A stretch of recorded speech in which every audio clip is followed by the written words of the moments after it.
Doctor says, "Seriously, what was that? What? No, no, no, I refuse. No, I refuse. You will not take away David Tennant. He will be my Doctor forever." I hate that people say, you know, this is what Doctor Who is like, it's all about regeneration, it's all about getting over your Doctor blah blah blah, resenting the next Doctor isn't what happens, you have to, you know, accept that your Doctor won't last forever. No, David Tennant will last forever, so sharp, I feel upset. And I was previously in a state of absolute bawling kind of upset, and oh my gosh, like why after the cheesy scene, the cheesy, lovely, wonderful romantic scene, which I watched for the second time in Confidential and just started bawling again because the eyes of both these amazing actors, it was like different outfits but less imaginary guys. Why don't you ask her yourself? Oh my god, run, run, run, run, run, run, run. No, wait a minute, there has to be a bloody Dalek. Whee! Not impressed. Oh, but I loved it. I loved even in the terror in my little imagination that he wouldn't have to regenerate. I loved the line, you know, long time no see. It's such a Doctor line, and the smile and the look between the both of them, and Rose crying because that's the Doctor she loves the most. That's her Doctor. But I think what I'm going to do right now is play the whole episode again, and I'm going to stop it every now and then so I can do some commentary while I'm doing that, because otherwise I'm just going to forget all these wonderful lines. And this might have to be split into 2 big long videos, possibly 3, maybe 4, maybe 5, maybe the whole, maybe I'll do like 20 videos, I don't know. Let's go. Doctor glasses. The first really cool thing about this episode was the bottles when they shook. It was like the whole sound of the earthquake and the slats from the roof falling down. It just, the music in the background, the whole kind of tinkling music, it was ominous and it was fabulous, and it gave a really exciting, thrilling start to the whole episode, which clearly was going to be continued. Then we've got that whatever happens, Rose Tyler back, isn't that good kind of bit that we've seen before in the trailers. I know we've seen it before, but it still made me feel happy because you saw this moment of absolute crisis juxtaposed with this moment of immense happiness for the Doctor, that, you know, while everything's going wrong, there's one thing that's coming from that crap situation that could turn out in his favour, and that's being reunited with someone who he was torn apart from so cruelly. And you know that bit at the beginning where it's like far across the universe? Russell T Davies really loves that, doesn't he? He loves his clicks and his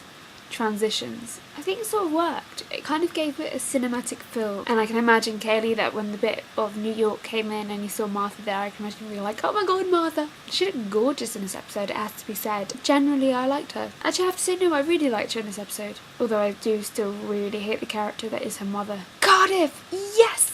Jack's back, and Yento's back, and Gwen's back, and the world is falling apart and into place at the same time, because I love those people. Yantom has a couple of great lines. First one being his first, which, you know, slight loss of dignity, no change there. Like I said last week, the wonderful thing about Russell T Davies's humour is that it doesn't detract from the terror and anxiety and horror of any situation in which it is present. It complements it rather than detracting, taking away from the atmosphere of the moment, and I think that's something that should be very highly commended. And again, as it was, hello OBE. As much as I hate Sarah Jane Adventures, seeing as I think it's kind of one of the worst spin-offs I've ever seen in my life. I love Elizabeth Sladen. I think she's a brilliant character, and I think she's an amazing actress, and I think she truly did herself credit, and I think she was amazing in this whole episode. In general, you really saw that, you know, she was remembering horrific events from her past with the Doctor, things that she's tried to block out, things that she wishes she'd never experienced, and things that she thought she never would again.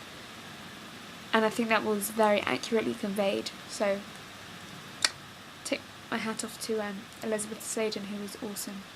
I love Wilf. It's them aliens. I'll bet my pension. You should probably bet a bit more than your pension, because that probably won't get you very far, knowing the size of pensions in this country at the moment.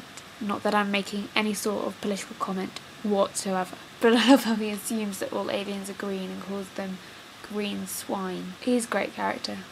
I love Wilf. I love him forever. He stays in my heart, and my heart's apparently in my shoulder. Here's actually a fun fact. When I was little, funny enough, I used to believe that I had 2 hearts, because I would put my hand here and obviously you can still feel the pulse. And I think I got my heart sometimes also confused with my lungs, because I had asthma, so I still have asthma, so when my chest aches, it sometimes feels similar to when my heart aches. So I thought that either I had 2 hearts or that my heart switched from side to side in the night, so every day it would be on a different side. Anyway, back to the show. Dramatic music, down to Milkman. Oh my god, there's Rose, she's back again, kicking some butt. Yes, she is. Okay, and this might be a fire extinguisher, but let's pretend that it's a really cool gun that she has. Yeah, not that I approve of guns, I hate guns. Guns are horrible. Guns, people should not be allowed to play with guns unless they're fire extinguishers or whatever Rose has.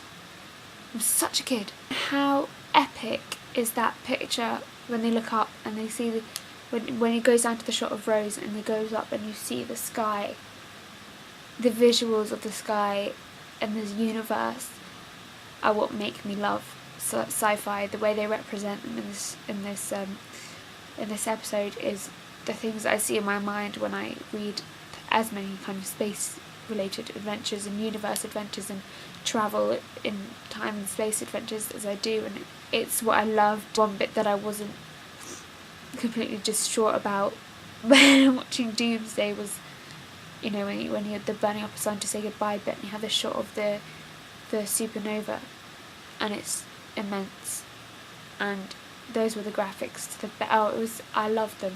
The visuals were just amazing. I loved them. Okay, I've recorded so much footage already, I'm not into the credits. The credits were, I was like, oh my gosh, they're not going to try and fit everyone into the credits. Well, they did, and I kind of enjoyed it, and I was like, how many more people can they fit on? And also because they said with Elizabeth Sladen, and I was like, is that the last one? Are they forgetting someone? And then Anna Bailey Piper, and I was like, phew, that's good. And they even had the bits after the credits, which showed how many people are in this episode. Like, where they put more cast titles like they do on One Tree Hill and on Friends and stuff. Also, just pause to say quickly, what a cool title, The Stolen Earth. Awesome. Love Donna. What about my mum? What about my family? She's so upset. Again, amazing actress. I'm going to try and keep this snappy. Just, I love her. I love Donna. I love Donna. She's great. She's wonderful. She's magical. Catherine Tate, I salute you every second of the day. Oh, the Shadow Proclamation. I knew it was going to come at some point. I'm sorry. I'm like ESPN psychic. ESPN. I am a waste of space. No, I knew it was going to come.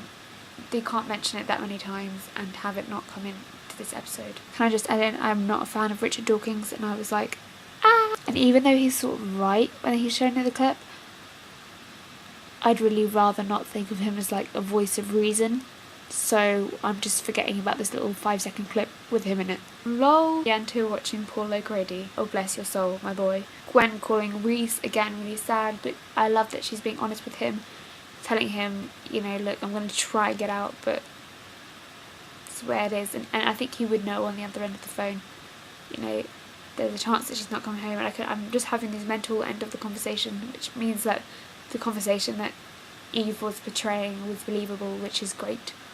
Because I hate it when like people are on the phone, they're like, yeah, no, yeah, and then I totally, yes, okay, I'll be there right back now. It's like, it's not believable. Shut up.